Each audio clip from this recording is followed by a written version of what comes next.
Welcome to MSP 1337. I'm your host, Chris Johnson, a show dedicated to cybersecurity challenges, solutions, a journey together, not alone.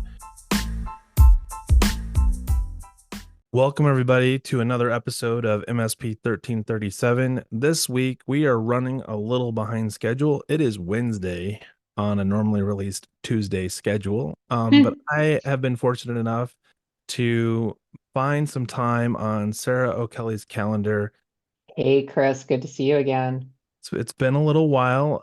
You always bring great content to the show. And, recently we were at CCF and you facilitated and helped a bunch of solution providers navigate tabletop exercise. And in reviewing some of the stuff that we got from feedback from that event and talking to some of the solution providers over at MSP Ignite. In fact, they've asked that I put together sort of the same slide deck for a town hall to just talk through some of the key components of a tabletop exercise. And really, we don't even have a plan to do a simulation of any kind. We're just going to talk about definitions and why roles and responsibilities are so important in that planning and putting together a tabletop exercise. But before we get into some of those pieces, Sarah, I thought it would be a good idea, actually, per your suggestion, to talk about how do we get to that tabletop exercise? What are the things that we need to think about? And I think to some extent, overcoming the objections around, well, we don't need to do one of those. We're fine. hmm And I think even remembering that it doesn't have to be a cybersecurity incident scenario. It could be, fire drills or uh, first person shooter, hurricanes, floods, all kinds of stuff can fall into hmm this and really understanding things like the responsibility matrix and some of those things. So talk me through a little bit how you approach first, like more from the beginning. What gets you started on this conversation that you would have with a client or even internally at Choice Cyber? hmm So many people approach incident response because they have to.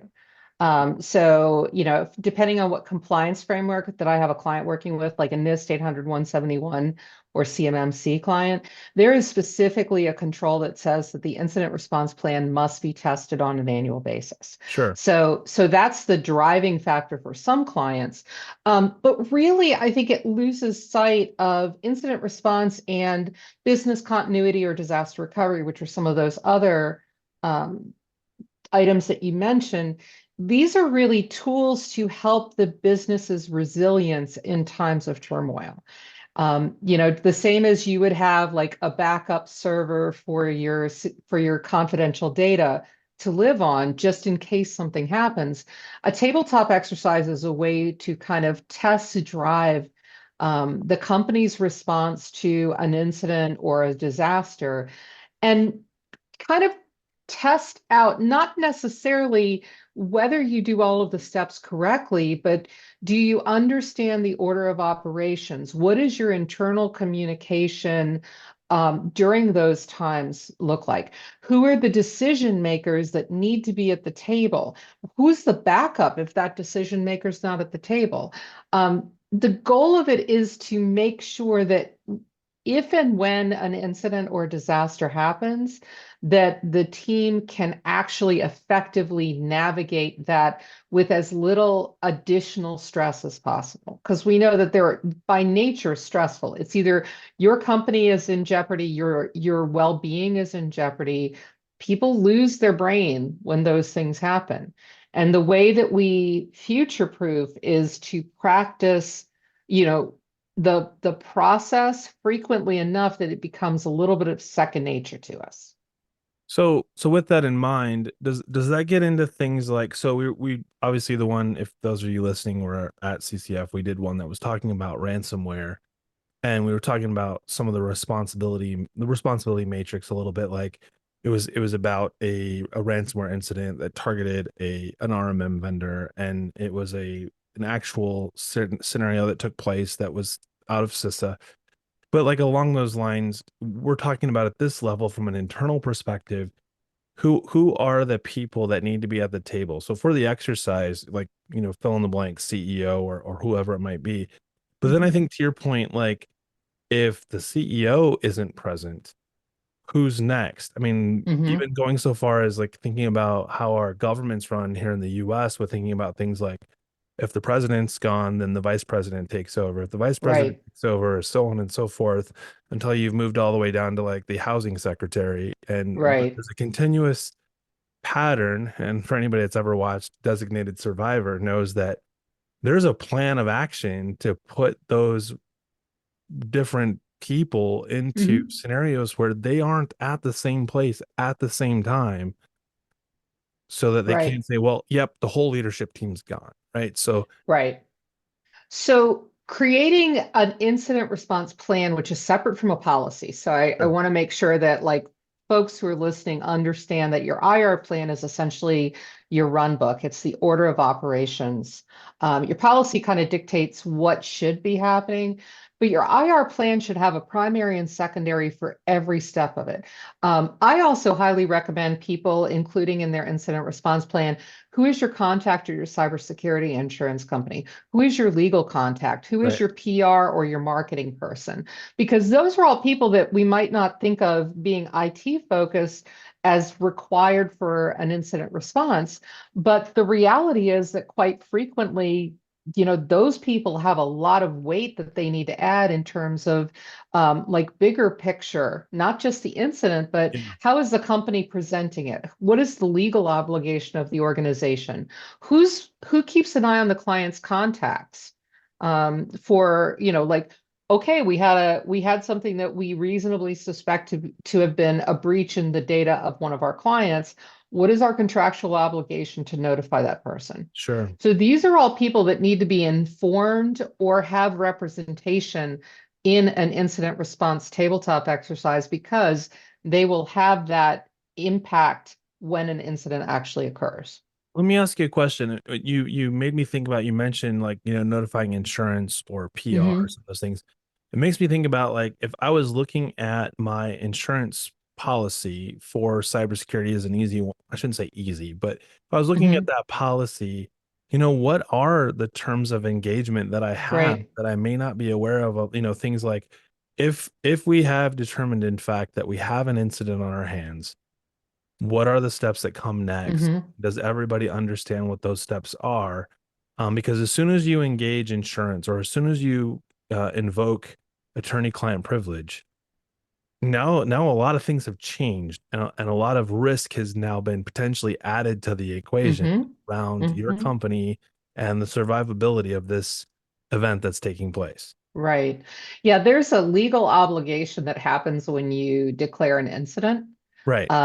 So one of the ways that I suggest that clients or MSPs who are holding in cybersecurity insurance proceed with this is to specifically ask their legal counsel and specifically ask the cybersecurity insurance company, do they have a run book that is their suggested process? From the legal standpoint, asking your your legal contact what order they suggest. Do they want you to call them first and then the cybersecurity insurance company? Sure. But understanding what the impact of that's going to be so that you can then determine at what point in the chain does that decision happen Right. and and exactly who gets notified in what order. Again, part of your incident response plan, but we generally don't think of that. And frankly, if most companies had an incident tomorrow, there would be a lot of scrambling to figure out who's supposed to get notified first. Well, it makes me think like one could do, for lack of a better word, a tabletop exercise that just says, how do we communicate Hmm. because an incident has occurred? So that we're going to go through the scenario. The scenario is really advanced. It's very sophisticated. There's been an incident, Hmm. and leave it at that. Like we're agreeing that an incident is significant. We're agreeing that an incident requires getting out the playbook, and it requires Hmm. us to go through the steps in there that say, hey, step one, step two, step three. From where I'm sitting, it sounds like that's something that all organizations should be doing potentially more frequently than once a year, because Yeah. things are fluid within an organization. Vendor A and vendor B may not be the same anymore. You may have changed insurance providers since, 45 days ago for whatever reason. Hmm. Or you've added a new policy that, helps, layer on top of your existing insurance. Maybe Hmm. you just added a PR reputation rider or something along those lines. So it sounds like one could really boil down a tabletop exercise to, I don't want to call it trivial, but like to just say, hey, we're going to have a tabletop exercise that just looks at the communication plan because an incident has happened, Hmm. I mean, regardless of what kind it is. you'll test out the ideally if you're running the tabletop exercise correctly, or if you're whoever you're having come in and run it correctly, um, you'll be testing that conversation process out. Um, because when you're doing a tabletop exercise as the facilitator, part of your job is to ask questions. Sure, So one of my favorites is like, okay, there's an incident. How are you alerting people? And I'll have clients that'll say like, oh, well, we use Microsoft Teams. I'm like, okay, Microsoft's totally down. sure. Oh, well, we call each other. Okay, do you have a phone list? Yeah, we use Microsoft Teams. So it's sometimes it's literally kind of coming in like, how are you communicating in this that you have a backup option? Yeah, Do this, you have a second way of reaching people? Do you have a printed copy of your incident response run book in your office? Because if Microsoft is down, or if your file server is down, and that's where you stored your one copy of your yeah. incident response plan, everything's dead in the water at that point. So some of it is the art of asking the what if. Sure. And the what if being a realistic what if, because we've all seen, scenarios where Microsoft or Google or somebody's down and that's where we store things. It makes me think about the questions that often get asked if I was client facing and they're like, so do you use this fill in the blank vendor or service? And I think this is an interesting scenario where, a defendable answer would be like, we don't use that particular vendor because in the event that you were to go down from vendor A, B, or C, we're using a different product or service. Now, this Hmm. obviously doesn't apply to every product or service, but it's an example of like, hey, we're using fill in the blank service provider for phones or fill in the blank, or maybe we have our region set differently than the majority of our demographic for our end user clients, because that way, if they are impacted, we're the Hmm. core for all of their activities. And now we're still able to handle that communication plan or facilitate some things that they may not, which gets into a lot of opportunity conversation around, well, hey, you know what? You're right. Redundancy is kind of important. Like if you're serious about this, yeah, we can definitely recommend adding Hmm. a secondary service provider or some things that would allow for like in the event that Teams doesn't work or Hmm. on the blank, there is a plan B option that will Yeah. function in the event of failure. Yeah, and it's interesting because a lot of times people don't realize how critical those solutions are that they're using until we say, okay, that's no longer an option for you. How do you conduct business? How long is this going to actually stop your ability to provide services to your clients or to generate income?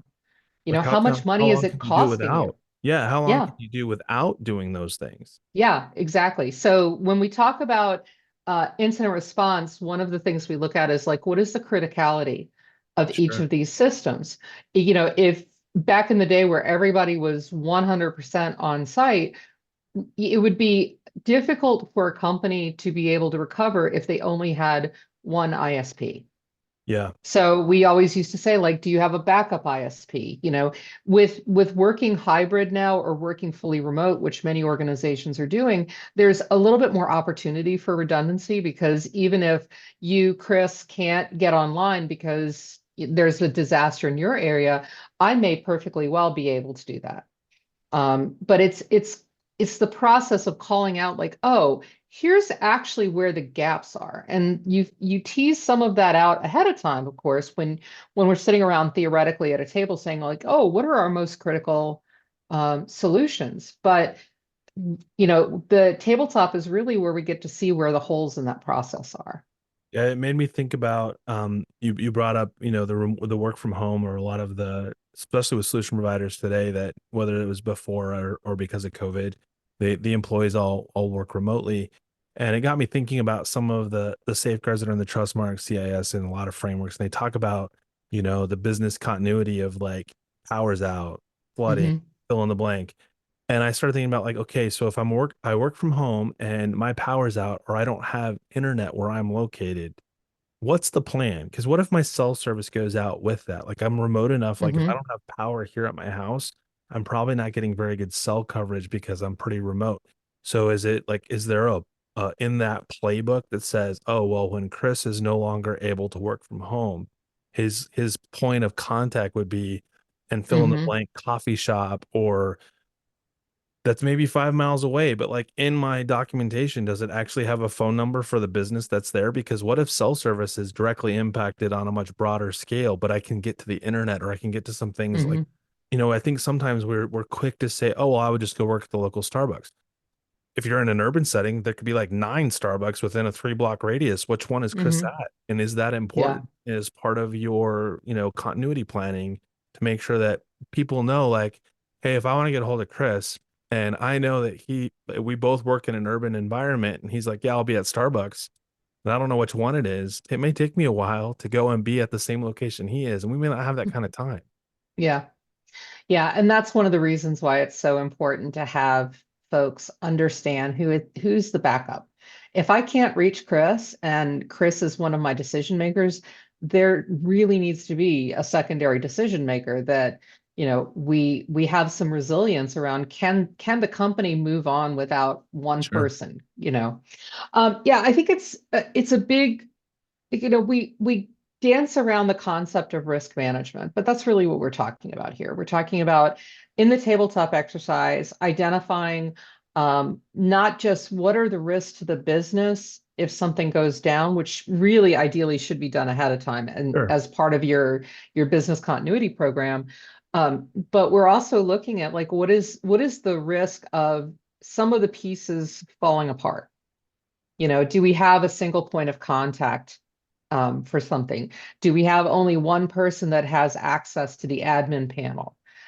These are the kinds of things that a tabletop exercise can tease out. Again, the important piece here is the facilitation because anybody can just run if you look at this as a tabletop exercise guides, Yeah. there's all of these, this is what's happening in this order, but then you get into these juicy nuggets of here are the questions to ask. Here are perspectives to contribute to it. And so I think somebody who's got a little bit of practice with that, especially somebody who's got some good facilitation skills, so they're kind of stepping their own opinions back and letting the group actually make the decisions and be guided in the right direction Sure. can really make this a really impactful business opportunity. So, we've got about 12 minutes or so, and I thought it'd be a good idea to talk through some of the definitions and Mhm. specifically, not just the definitions, but sort of the roles within doing a tabletop exercise. And I think there's a lot to unpack with regards to the different roles and responsibilities with some of the things that we've talked about up until this point. So Mhm. there's basically 4 roles based on some of the things that came from CISA in the exercise we did, and obviously there could be more, but the sort of the categories are going to be the players, those that are doing the tabletop exercise, they're going through this simulation. There's the observers. So I think it's important, like if you only have 4 or 5 employees in your company, it's not a bad idea to bring in a third party to participate Mhm. as an observer to help fill in the gaps for roles that you might not be able to do by yourself. Mhm. And then facilitators, which in the case of CCF, and I think we're going to see you at ChannelCon, um, no foreshadowing here, doing something similar. And then note takers. And I think Mhm. perhaps um, the most important role, I think, in a lot of these tabletop exercises is going to be that note taker Yeah. because being able to capture emotion, the after actions, and I actually had this thought like maybe it's not a bad idea, especially if everybody works remote, to do some using Zoom and record Mhm. it and be able to go Yep. back and look at some of the emotion and use some of that Zoom AI note taking to help with some of this because Mhm. I've done a lot of simulations and I can tell you there have been times where I really felt uncomfortable. Even though I knew it was a simulation, my brain was like, wow, this would be really devastating to our company if those things Yeah, actually happen. yeah. Um, We record all of our tabletop exercises that we do for clients. And we make those recordings available, but we also use them so that our note taker can go back through and make sure sure. that they captured, occasionally there'll be an offhand comment that we want to come back to, that we want to say, oh, you know, Chris said, that he wouldn't know who to call next. And so we Right. can make that an action item. And pulling, the end result of the tabletop, we go through the kind of the lead up actions that happen. We start the incident, we see what the aftermath is going to be, and then it's the lessons learned. Sure. So, it's things like, okay, well, we don't have a printed copy of the incident response. So that's an action item coming out of it. We have copies of that are located in these specific areas. So, making sure that that note taker is really focused. And if you don't have that note taker, Sure. record it and then go back and pull the notes yourself. You Yeah, can that's do this as a one-person team if you have to. yeah, I like what you said. I think it's really important to remind everybody that the tabletop exercise is kind of like step two or step one and a half. Hmm. The Hmm. the after action, I think, is something that often gets missed. Like, oh Oh yeah, yeah. we'd referred to our implementation guide or our playbook, and we've got this, and like this is just an exercise, and it's make believe, pretend, and on Mr. Rogers, everything ends with happy, happy. So like, Hmm. in the make believe world, yeah, it can be whatever you want it to be, but when we go back Yeah. to reality, we got this, and I think that's one of the things I want to point out too. And you and I've talked about this before. Start with simple, start with easy scenarios. Start with like I understand fully what the scenario that is taking place and impacting our business is right now. It's a possible reality. Now, using things like, oh, well, our MDM would catch that, our XDR would catch that. Those are not okay things to say because the Hmm. reality is this incident has happened and it's impacting your company. So that means that something else has failed. And to your point of saying the XDR would have caught this, well, it didn't. So what went wrong? Hmm. So circle that Yeah. XDR as part of your after action in this conversation to go look like, oh, wait, maybe it was a false positive that's been happening like over and over and over again, but you categorized it wrong. And so, well, yeah, Hmm. the XDR did catch it. And then you told the XDR system that, nope, you're right. Or I'm right. It's a false positive. You let it through and boom, it's too late. Hmm. Talk to me a little bit more. I think we touched on this a little bit. We understand the observers, they can ask questions. And I think when we look at CISA, there's lots of questions that can get asked. They put libraries of them and they follow the NIST domains with identify, protect, respond, etc. We Hmm. understand facilitators. That's the role that is like, starting this, we're making this happen. You're like the dungeon master in D&D. Hmm. We've talked about the note takers, but I think one that is really important that is easy to get upside down, and we talked about it a little bit earlier, is let's talk about the players. Let's talk about the Hmm. roles that are in this or in this scenario. Talk to me about things like why you would say not have the CEO, or maybe departmentalizing, having smaller tabletops at a department level, or maybe even making it like, hey, it's help desk. I don't care if there's only four people in your company. This is a help desk scenario. We're going to play Yeah. that. How do you approach that? Most IT teams, regardless of their size, feel a little bit more comfortable when you don't throw the C-suite on the first incident response policy, or sorry, the incident response tabletop exercise. There's often a sense by the time that we get to the CEO that everything should run like clockwork. And that's Of not course. actually the point of a tabletop Right, right. exercise. The point of a tabletop exercise is to break it.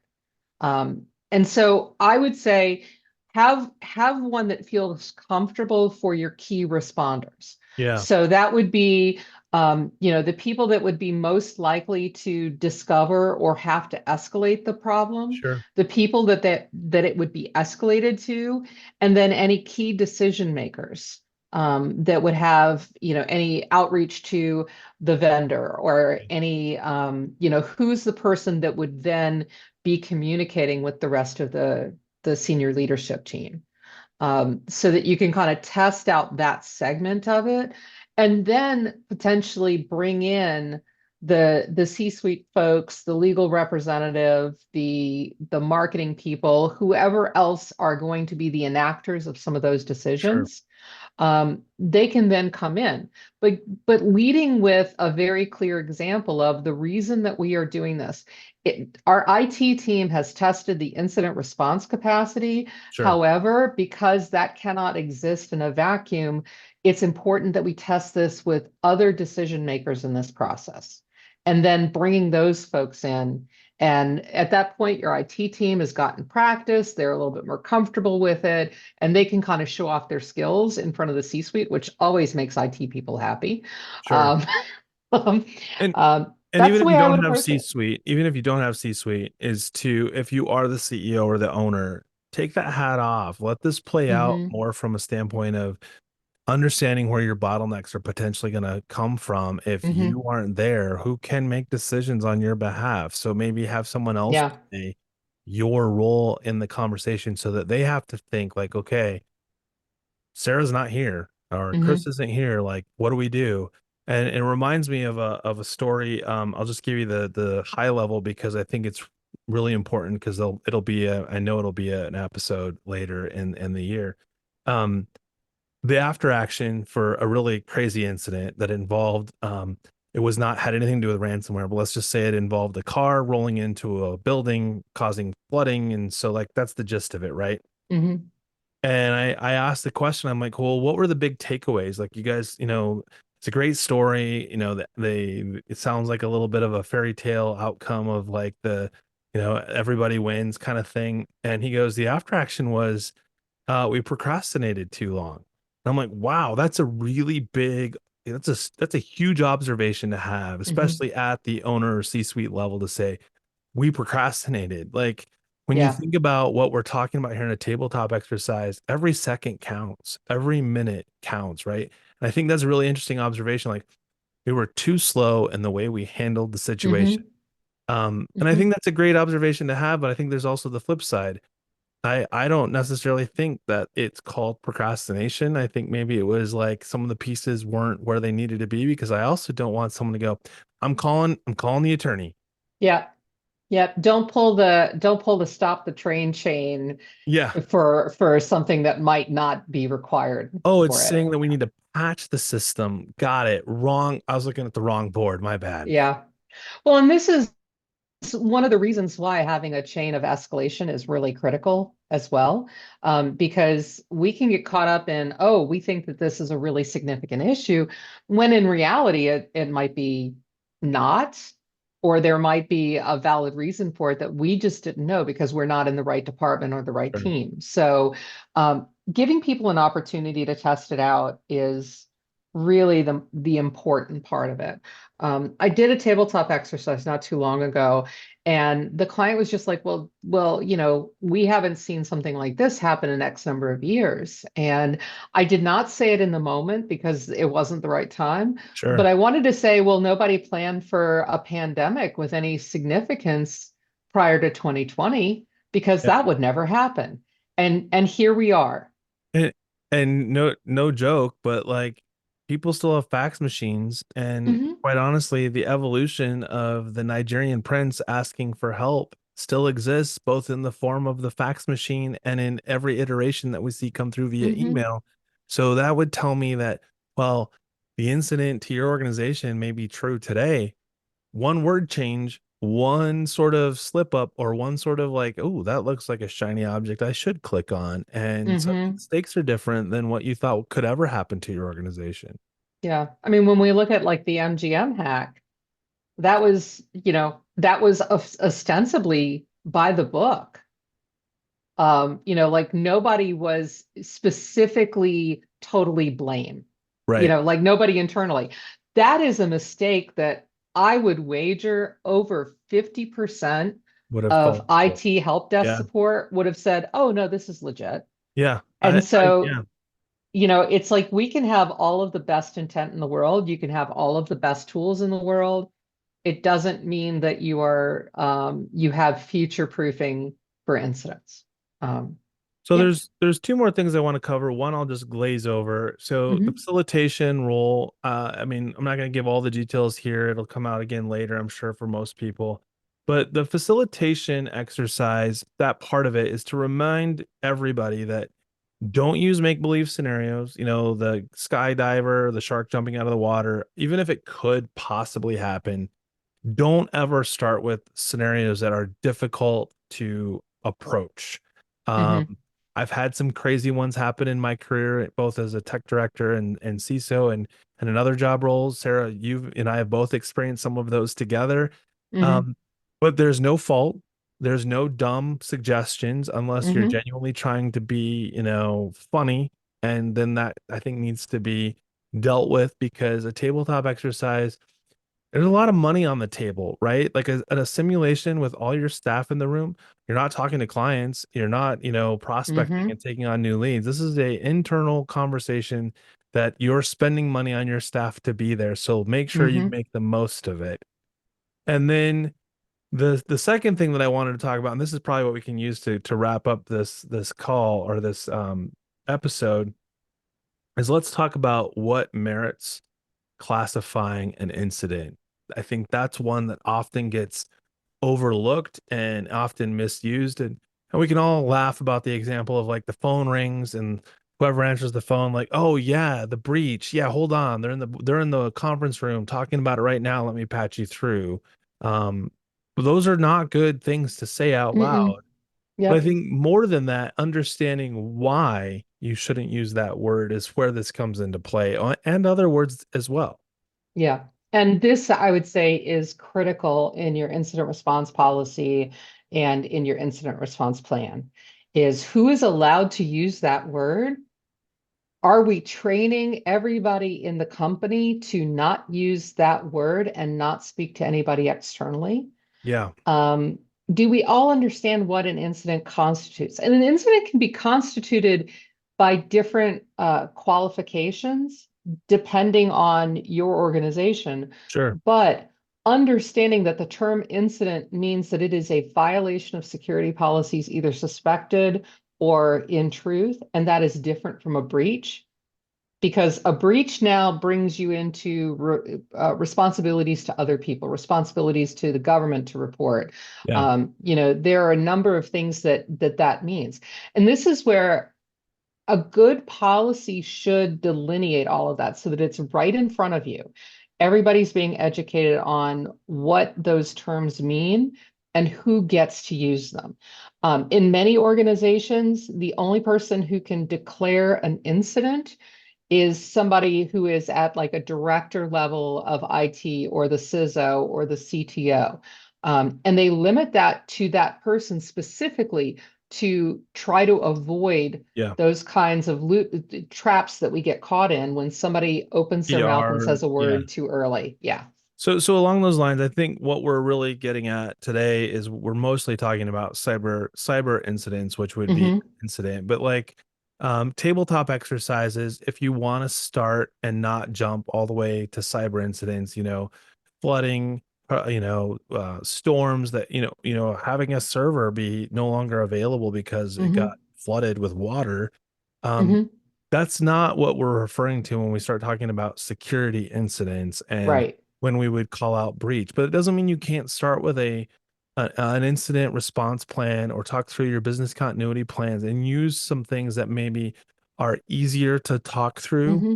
and then Yeah. build up to doing one that's more cyber specific so that you're not like, hey, I'm going to overwhelm my team by coming in there and saying, hey, let's talk through, ransomware just hit client Acme Corporation and what Hmm. we do. And they're like, that should never happen because we've done all of these things. Yeah. It's like, okay, that's fair. I understand where you're coming from. So let's do one that's more likely to happen from your perspective Hmm. on round one. Like, so fill in the blank, right? There's plenty to choose. Yeah. Still, I mean, I like stolen laptop. That's a good one. Like particularly if it's a senior leadership, somebody who's got that, like, okay, what is our order of operations if we have a laptop that's reported stolen? Was it Um, encrypted? Let's check, right? Like yeah, you immediately are yeah, like, oh no. yeah, yeah. Do you have encryption on it? Awesome. Okay, great. So this is not so much of an incident, but we still need to report it. How do we Sure. do the reporting? So you do get to kind of have a cradle to grave with it. We Definitions can, are critical, right? I yeah, think you just are highlighting some of the things that like, okay, well, what does that mean to report? What are we reporting? What's yeah. relevant? Don't share more than you need to. Yeah, exactly. Just because you have a responsibility to report incidents to the DoD within 72 hours is like, does that mean that you report a stolen laptop? Well, that depends, So we get to kind of practice it on smaller areas. Another What is one an that we, asset? yeah, well, I mean, I file servers. What Yeah, happens if your file server goes down? That could dovetail into a backup recovery exercise. So sure. you can pick things out that would help improve your security posture without Response time. necessarily going to the red alert. Yeah, I like that. I think because again, we're trying to raise the level of maturity with this Hmm. process and doing a tabletop exercise as opposed to, hey guys, if you want to get lunch today, you're gonna get this right. We know that Yeah. that's not the goal. We want to see some level of failure and stumbling in this process because that means we're highlighting areas that we need to improve upon. And I Hmm. can honestly say, like, if you did a tabletop exercise and you really went through the motions in the entire exercise and there really wasn't a lot of change that needs to be made, awesome. Then it's time to mature the exercise to something that's a little bit more Yeah. difficult than the one you just went through. Yeah. Well, and if you're not revamping it on a regular basis, you're not staying current with your tech stack, you're not staying current with your processes. Sure. So this It's is a not a one and done by any stretch of the imagination. Well, I think that's a good place to just wrap this up. Sarah, any Mhm. last thoughts to share with the audience before we send them on their way late in the week? Um, it look at tabletop exercises as an opportunity for exploration and growth, as opposed to you have to be perfect. Understood. Because there's always lessons learned, there are always business opportunities that come up as a result of it. When we look at it as what can we learn about ourselves and how can we grow, it becomes an amazing process. Sarah, well said. And thank you for being on the show. For those of you listening, this has been an episode of 1337. Thanks and have a great week.